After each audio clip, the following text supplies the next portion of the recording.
Ba bé chờ nữa. Nó mà giờ từ niền niền giờ nếu chỉnh tắt tỏ chế tỏ lúc ba chế bé chờ nữa. Đợt năm mà bé tua đợt là rõ rẽ nó năm mà rõ tàu từ năm mà giờ từ niền lòng tắt tỏ trâu tàu nữa. Nó mà giờ bé áo tu cẩn đỡ của tỏ thành phố ấy nữa tôi chùa rồi mốc mà lỡ lò lỡ rõ đấy nào để non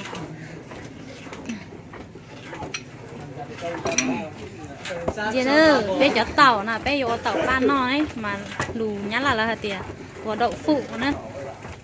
Sao thì chơi nó bét lịch rồi. Ít chật chơi này hoặc nhá đi nhá còn đấy tuổi còn đây là nói rồi chơi chơi nó này nhá. Nhân giờ chỉ hay có biết tua đi. À chịu chơi tin nhá nữa à, ủa tin nhá chị chồng tới đi. Thế gì đó chế sẽ cao chỉ hay. Mà giờ mấy tụi nhận giờ. Nhưng chỉ lấy tụi cưới. Đấy cái chặt tàu này.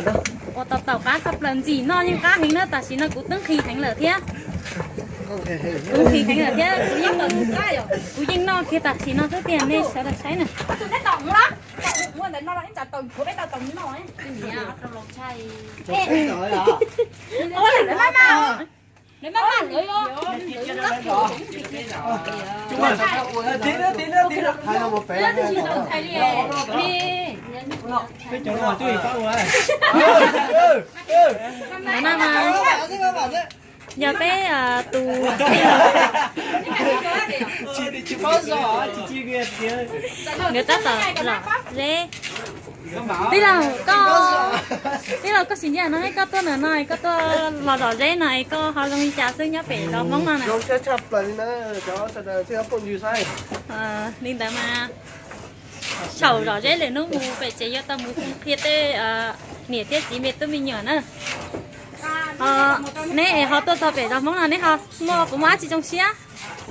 chị là trong xía rồi của chị tao tê từ luôn cái ăn gì nhỉ thế nào chị tao đó tất nhiên mà nó cả đi là sáng thì giống chế tao đấy con đi họ đi chả thế của mua đã chi lò rẻ nó tôi cho bể đó mong nữa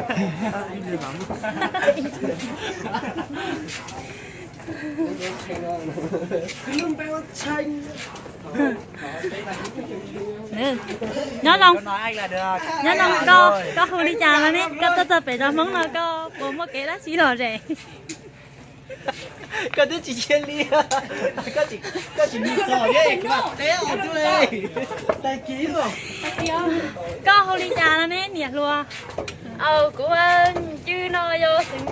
xỉn vư có nhớ lúc đầu làm bạc á nhưng mà in để mà trong xe nữa để nào mà bé chó cũng chạy luôn nhớ đồ và tết chờ điểm biên lai châu yên châu mai sân sông má bé tua cổng lúc ba xe bé chờ tới bé rõ mong mà là cá tỏi rõ tàu lò ba chia ít chỉ nữa mà đi để mà nhớ rồi sẽ đời nữa nhà mẹ trồng còn hết tua đó để chúng mai trả có trồng không bờ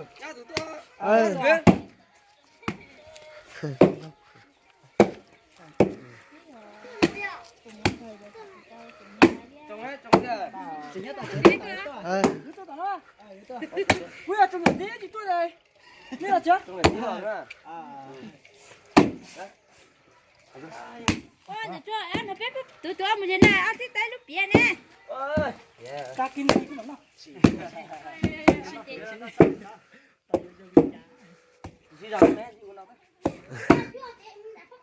mình ấy chứ này không phải chế gì với chúng tôi cả với chúng nó ôi dạ vẫn chúng ở đâu nữa chỉ tới kia thôi một bát to bơ kia ấy à với chúng tôi đấy là chế có chế bể này có bể bể nó rồi bác nó nát rồi giặt này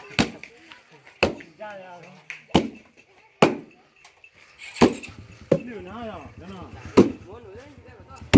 liêu tàu cho nên chưa được đủ nữa chú đúc cắt cửa cho nó sai lên chỉ cắt cửa lên đó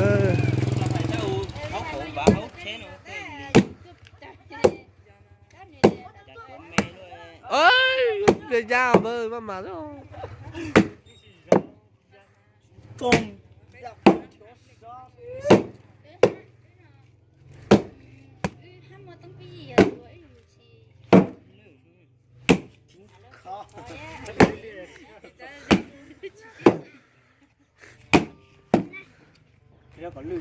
chân chú làm lọc cửa nữa sai hơn thì cắt cửa nữa cho chồng đấy lọ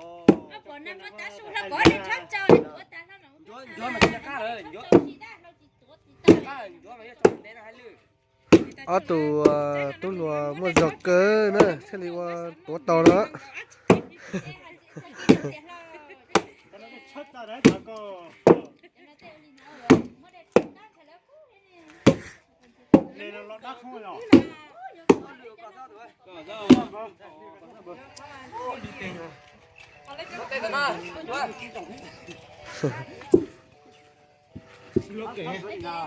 cho van nó thì cho nó ép lên cho muốn chuột đây cho họ nữa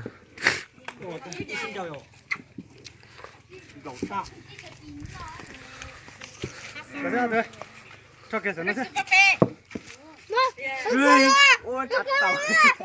có tiếng mua có ra là gì à điều sao chỉ cắt cửa đó tao đi chơi chắc tuổi à tao đi tao đi mấy số đây ra tao đi ô ăn sao thôi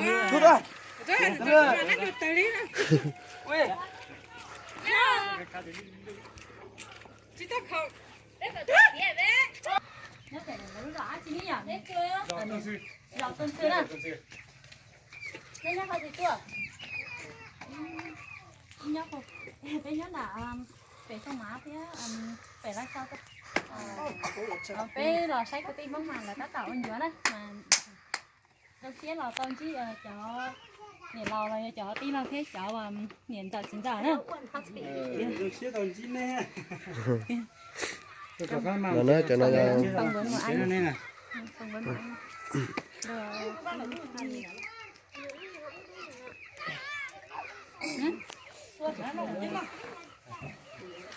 nóจะไปจอมมึงnóไปต่อเส้นtuần chúa ở bên chỗ nữa chọn chỗ nào ít lú mà nó ít lú này tới to nữa đừng có cái này nó có thể tiền nó to nữa nào không vấn chín giờ cô đi cha chín giờ con bé hôn đi cha đấy nhở cú nia nè có bây giờ nhóm là lúc chạy làm đà cú cái này cú cho cứ đi cú nhóm vừa tỏ là thỉnh tê vừa này đấy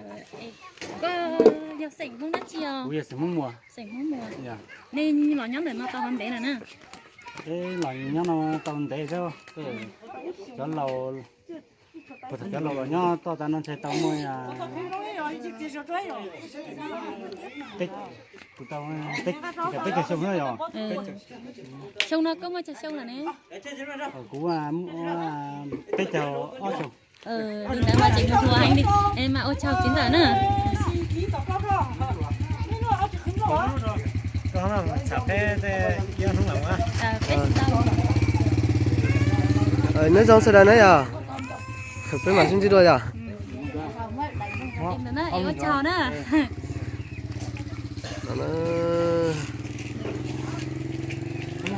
nó